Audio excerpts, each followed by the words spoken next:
எல்லா பகையும் தீர்த்துக்கிறாங்க. Hi hello வணக்கம் மக்களே. என்ன மக்களே, என்ன டாஸ்க் இது?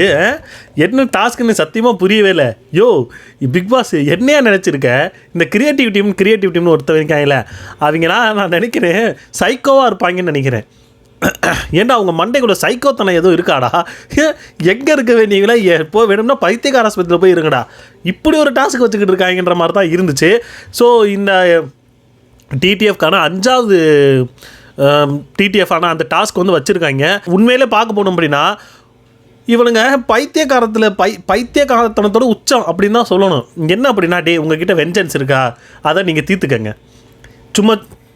சும்மா சண்டையெல்லாம் போட்டுக்கிட்டு இருக்காதிங்க. ஏன்னா நாங்கள் ஒரு டாஸ்க் வச்சு அதை நீங்கள் கெடுத்து விட்றேன்னு சொல்லி ஒரு சண்டையை போட்டு அந்த டாஸ்க்கு வீணாக போகிறதுக்கு பதிலாக நாங்களே ஒரு டாஸ்க் அந்த மாதிரி வைக்கிறோம், உங்களோட வெஞ்சன்ஸை தீர்த்துக்கங்கன்ற மாதிரி ஒரு டாஸ்க்கை வச்சு விட்ருக்காங்க. ஸோ அது என்ன டாஸ்க்கு, என்ன நடந்துச்சு உள்ள அப்படின்றது தான் இந்த வீடியோவில் பார்க்க போகிறோம். ஸோ வீடியோ பார்க்க முன்னாடி நம்ம சேனல் ஃபஸ்ட் டைம் பார்க்குறீங்க அப்படின்னா ஒரு லைக் ஒரு சப்ஸ்கிரைப் பண்ணி விட்டிங்கன்னா நிறைய பேருக்கு நம்ம வீடியோ சஜஷன் ஆகும். வாங்க வீடியோக்குள்ளே போகலாம். ஸோ இந்த டாஸ்க் என்ன அப்படின்னு பார்த்தீங்கன்னா, இந்த டாஸ்க் வந்து எல்லாருமே வரிசை நிற்கிற மாதிரி ஒரு டாஸ்க் தான். அதாவது இதுக்கு முன்னாடி ஃபஸ்ட்டு டாஸ்க் ஒன்று வச்சாங்க பார்த்தீங்களா, ரொம்ப நேரம் நிற்கிற மாதிரி. ஸோ அதே மாதிரியான ஒரு ஸ்டாண்டு மாதிரி தான் இருக்குது. பட் இது கொஞ்சம் டிஃப்ரெண்ட்டாக சேஞ்சாக இருக்குது. என்ன அப்படின்னா, மேலே ஒரு பலகை வந்து ஒரு மூடின மாதிரி இருக்குது, 2 பலகை. ஸோ அதை திறந்தோம்னா மேலேருந்து மண்ணு கொட்டும். ஸோ அதை மேலேருந்து கொட்ட வைக்காமல் நீங்கள் நிப்பாட்டணும், தடுத்து ஒத்த கையால். எப்படி? ஒரே கையால் 2 கை அதில் வைக்கக்கூடாது, ஒரு கை மட்டும் தான் வைக்கணும். 2 கை வச்சிங்கன்னா நீங்கள் டிஸ்குவாலிஃபை அப்படின்ற மாதிரி ஒரு இதை வந்து பிக் பாஸ் சொல்லியிருக்காரு. இதுதாங்க டாஸ்க்கு, இப்படி தான் டாஸ்க்கு. எல்லாருமே நின்றுக்கிட்டு இருக்காங்க. பட் பந்து யாரா எரிஞ்சிருப்பா அப்படின்னு நீங்கள் கேட்டிங்கன்னா, ஃபஸ்ட்டு வந்து எல்லாருமே நிற்கிற மாதிரியான ஒரு டாஸ்க் தான். ஸோ எல்லாருமே நின்றுக்கிட்டு சப்போஸ் யாரால் நிற்க முடியலையோ அவங்க இறங்கியிருப்பாங்க பார்த்தீங்களா. ஸோ அப்படி இறங்கினவங்க பால் எடுத்து நிற்கிறவங்கள வந்து குறிப்பாத்து எரியணும். ஸோ குறிப்பாத்து கையை பார்த்து இருக்கலாம். அந்த கையை வந்து அவங்களே எடுக்க வைக்கணும். ஸோ அதுக்காக யார் அங்கே நின்றுக்கிட்டு இருக்காங்களோ அவங்க திரும்பி நின்றுருப்பாங்க, அவங்கள நீங்கள் அடிக்கணும். இதுதான் டாஸ்க்கு. ஆனால் எனக்கு ஒரு விஷயம் மட்டும் நல்லா கிளியர் கட்டாக புரிஞ்சிச்சு. என்ன அப்படின்னா, நம்ம கமருதீன் இருக்கார்ல, இப்போ யாரெல்லாம் முதல்ல இறங்கினாங்கன்னு தெரியல. ஏன்னா இன்னும் அந்த லைவில் வந்து அந்த டாஸ்க் வந்து நடக்கலை. எனக்கு தெரிஞ்சு இந்த மாதிரி ஒரு கான்செப்ட் இருக்குது அப்படின்னு நம்ம கமருதீனுக்கு தெரிஞ்சிருந்தா, எனக்கு என்னமோ அது வேணுக்குனே அதை விட்டுட்டு வந்து நம்ம பார்வதியை போட்டு பொழக்கும் அப்படின்ற மாதிரி நினச்சி இறங்கியிருப்பான்னு எனக்கு ஒரு டவுட்டு தான். இன்னும் நான் லைவ் பார்க்கல. மேபி லைவ் பார்த்தா அது என்னன்னு தெரிஞ்சிடும். ஏன் அப்படின்னா, அவன் பண்ணுறது அப்படி தாங்க இருக்குது. பார்வதி டே இருக்கிற வெஞ்சன்ஸ் எல்லாம் தீர்க்கிறீங்களேனான்னு சொல்லிக்கிட்டே இருக்கிறதுக்கு போதே விட்டு எறிகிறான். பாலை விட்டு எறிகிறான். கன்னத்தில் இங்கிட்டு வந்து விழுகுது, தலையில் அடிக்குது, முடி அங்கிட்டு பறக்குது. எனக்கு தெரிஞ்சு அவனுக்குலாம் எந்த அளவுக்கு ஒரு வெஞ்சன்ஸ் இருந்திருக்கோ அவங்க தீர்த்துக்கங்கடா அப்படின்ற மாதிரி தான் இந்த டாஸ்க்கை கொடுத்துருக்காங்க. இதை வந்து கண்டெஸ்டன்ட் மேலே வந்து நம்ம தப்பே சொல்ல முடியாது.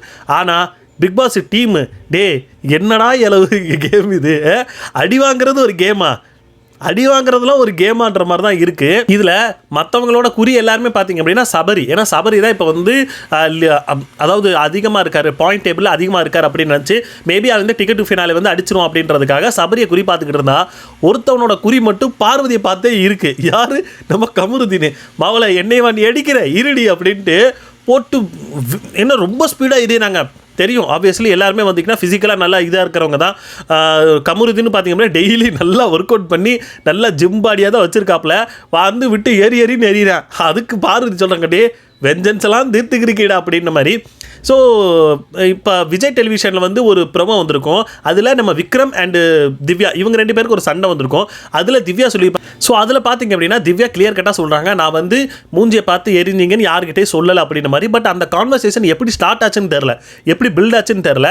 ஆனால் ஒரு வார்த்தை சொல்லிட்டு போகிறாங்க, இப்படியே ஒன்று ஸ்டார்ட் பண்ணி இப்படி இதெல்லாம் பண்ணி ஒரு ட்ராமா பண்ணுறதே ஒரு வேலையாக இருக்குது அப்படின்ற மாதிரி ஒரு சொல்லிட்டு போகிறாங்க. பட் நமக்கே ஒரு கன்ஃபியூஸ் ஆகுது, என்னடா அது இந்த ப்ரோமோவுக்கு இதுக்கு முன்னாடி வந்து அந்த ஒரு டாஸ்க்குமே சம்மந்தமே இல்லை. ஏன்னா அந்த டாஸ்க்கு அதாவது 4வது டாஸ்க் வந்து பார்த்தீங்கன்னா ஒரு ஸ்டேஜில் நின்றுக்கிட்டு ஒரு மாதிரி சுற்றிக்கிட்டே இருக்கும், அதில் குதிக்கணும். இதுதான் ஒரு டாஸ்க்கு. இந்த டாஸ்க்கில் எப்போ அந்த ஒரு சண்டை வருது, இதில் மூஞ்சியில் அடிக்கிற மாதிரி அந்த மாதிரி எதுவும் கிடையாது அப்படின்ற மாதிரி நம்ம யோசிச்சுக்கிட்டு இருந்தோம். ஆனால் 5வது டாஸ்க்கான ஒரு அதில் வந்த ஒரு பிரச்சனை தான் இந்த ஒரு இது இந்த சண்டை, இந்த ப்ரொமோவில் வந்த சண்டை. ஸோ அதுதான். ஏன்னா நார்மலாக யோசிச்சு பாருங்கள், அவரே சொல்கிறாரு 1 மணி நேரமாக நான் வந்து பந்தை எரிஞ்சுக்கிட்டு இருக்கேன், என்னால் முடியல, என்னால் எய்ம் வைக்க முடியலன்ற மாதிரி ஒரு விஷயம் சொல்கிறாரு. ஆப்வியஸ்லி இது வந்து கரெக்டு தான். ஏன்னா எல்லாரும் ஏற்று தான் ஆகணும். ஏன் அப்படின்னா இந்த விஷயம் 1 மணி நேரமாக ஒருத்தன் பந்து நார்மலாக ஒருத்தன் பவுலரே இந்த மாதிரி பந்து விட்டு எரிஞ்சுக்கிட்டு இருந்தானா அவனால் எரிய முடியாது, கையெல்லாம் வலிக்க ஆரம்பிச்சிடும். ஸோ அதனால தான் இந்த இடத்துல விக்கருமே சொல்கிறாரு என்ன அப்படின்னா, நான் 1 மணி நேரமாக எரிஞ்சுக்கிட்டு இருக்கேன், என்னால் எய்ம் வைக்க முடியல, அதனால தான் மூஞ்சில் பட்டிருக்குன்னு சொன்னோன்னா அவங்க வந்து ஒரு மாதிரி கோப்பிட்டு போகிறாங்க. இந்த மாதிரி ஒரு விஷயம் சொல்லியிருக்காரு. சரி, அடுத்தது அதில் இந்த டாஸ்க் நடக்கும்போது பார்த்தீங்க அப்படின்னா 3 பேரும் ஒரே இடத்துல அடிப்போம், அப்போ தான் வந்து அவன் விடுவான் அப்படின்ற மாதிரி ஒரு விஷயம் வருது. யாருக்காகனா சபரிக்காக. 3 பேர் சபரிக்கு இந்த விஷயம் வருது. ஸோ அதில் பார்த்தீங்க அப்படின்னா மூஞ்சில் காலில் எனக்கு ரொம்ப இது வந்து வைலண்ட்டாக இருக்குங்க, ரொம்ப வைலண்ட்டாக இருக்குது. சப்போஸ் அவன் பின்மண்டையில் எங்கேயோ ஒன்று பட்டுருச்சு, சப்போஸ் படாத இடத்துல பட்டு ஏதோ ஆயிடுச்சு, யார் பொறுப்பேற்றுப்பா? இல்லை எனக்கு ஒரு விஷயம் புரியவே இல்லை. ஐயா பிபி டீம் தெரிஞ்சு தான் பண்ணுறீங்களா இல்லை தெரியாமல் பண்ணுறீங்களாடா? என்ன கேமெல்லாம் இருக்குது, அதை விட்டுட்டு இந்த மாதிரி ஒரு கேம் கொடுக்கணுமா? இப்போ இது வந்து வைலேஷன் வந்து கொஞ்சம் அதிகப்படுத்தி வர மாதிரி தான். இன்னொருத்த மேலே கோவம் தான் அதிகப்படுத்தும். பட் இந்த கோவத்தை நம்ம வந்து என்ன சொல்லுது, லீகலாக நம்மளால் கோவப்படவே முடியாது. இது வந்து டீம் கொடுத்துருக்காங்க, நாங்கள் பண்ணுறோன்ட்டு முடிச்சுட்டு போயிடுவாங்க. பட் இந்த இடத்துல சபரியுமே நல்லா என்ன சொல்லுது, விட்டு கொடுக்காம நின்றுட்டு தான் இருக்காரு. அங்கேருந்து பார்வதி ஒரு விஷயம் சொல்கிறாங்க, டே ஒன்று குடிட்டாங்கன்னு. பார்வதி உனக்கு அவங்களாம் ஒன்றும் கொடுக்க மாட்டாங்க, கமருதீன் ஒரு ஆள் போதும், அவனே போட்டு இப்படி வந்து அதான் பார்க்குறேன். அந்த ப்ரமோலே பார்த்தீங்க அப்படின்னா கமருதீன் விட்டு அந்த ஒரு பால் தான் மூஞ்சில் வந்து அடிக்குது பார்வதிக்கு. வரிசையா அடிக்கிறாங்க, ஒன்று மூஞ்சில் அடிக்குது, ஒன்று தலையில் வந்து அடிக்குது அப்படின்னு சொல்லும் போதே ஒரு அடி விழுகுது. அதான் பார்வதி பாவமா நீ அப்படின்ற மாதிரி தான் இருக்கு. அதில் பார்த்தீங்கன்னா சுபிக்ஷா வந்து நீங்களும் பார்த்தீங்க அப்படின்னா அந்த 2வது கையை கிளாப் டோரில் வச்சிங்க அப்படின்ற மாதிரி ஒரு விஷயம் சொல்கிறாரு நம்ம பிக் பாஸ். அதான் ஒரு கை மட்டும் தான் வச்சு நம்ம பிடிச்சிருக்கணும், 2 கை நம்ம அதில் வைக்கக்கூடாது. ஸோ 2 கை வச்சோம் அப்படின்னா அது வந்து அவுட் அப்படின்ற மாதிரி ஒரு விஷயம் வருது. மேபி நிறைய பேர் இதை வந்து அவுட் ஆகிருக்கலாம் அப்படின்ற மாதிரி ஒரு டவுட்டு தான் வருது. பாப்பா அது வீடியோ பார்த்தா தான் தெரியும். பட் கடைசியாக பார்த்தீங்க அப்படின்னா சபரி உண்மையில அழுக ஆரம்பிச்சிட்டார். கையெல்லாம் அப்படியே உதறுது. அவர் பார்க்கும்போது என்னடா அது அப்படின்ற மாதிரி தான் இருக்குது. அதில் பார்வதி ஒன்று சொல்கிறாங்க, டே எவ்வளோலாடு கடுப்புடான்னு சொல்லும் போதே காதில் விட்டு எறிகிறான். அதில் கமருதீனுக்கு ஒரு குசியை பார்க்கணுமே, சிரிச்சுக்கிட்டே எறிகிறான். அவன் நினச்சிட்டான், டே எனக்கு இப்போ தானே வாய்ப்பு கிடச்சிருக்கு, இதை நான் யூஸ் பண்ணிக்கலாம் சகலை அப்படின்ற மாதிரி யூஸ் பண்ணிக்கிட்டு நல்லா விட்டு பார்வதி தான் டார்கெட்டு பார்வதி தான். கமருதீனோட டார்கெட்டே பார்வதி தான். அதுக்கப்புறம் சபரி பார்த்தீங்கன்னா கீழே விழுந்துட்டார். அவரால் முடியல, அடிச்சுக்கிட்டே இருக்காங்க. ஒரு பக்கம் கை வேற வலிக்குது. ஏன்னா அவருக்கு வந்து ஆல்ரெடி அவருக்கு கையில் ஏதோ ஒரு பிரச்சனையும் இருக்குன்ற மாதிரி தெரியும். ஸோ அவர் ஒரு மாதிரி அழுதுகிட்டு இருக்காரு. அங்கிட்டு இருந்து யாரோ ஒருத்தவங்க டே அழுகாதடா மாதிரி ஒரு மாதிரி இது போகுது. அது பார்க்கும்போது கொஞ்சம் பாவமாக தாங்க இருந்துச்சு. ஏன்னா அந்த ஒரு கான்செப்ட் டாஸ்கே அப்படி தான் இருக்குது, இவங்க வச்சிருக்கிற அந்த டாஸ்கே அப்படி தான் இருக்குது. அப்போது மற்றவங்களும் நம்மளால் குறை சொல்லவே முடியாது. அப்போது பாவம் இந்த டாஸ்க் வச்சது அந்த மாதிரி.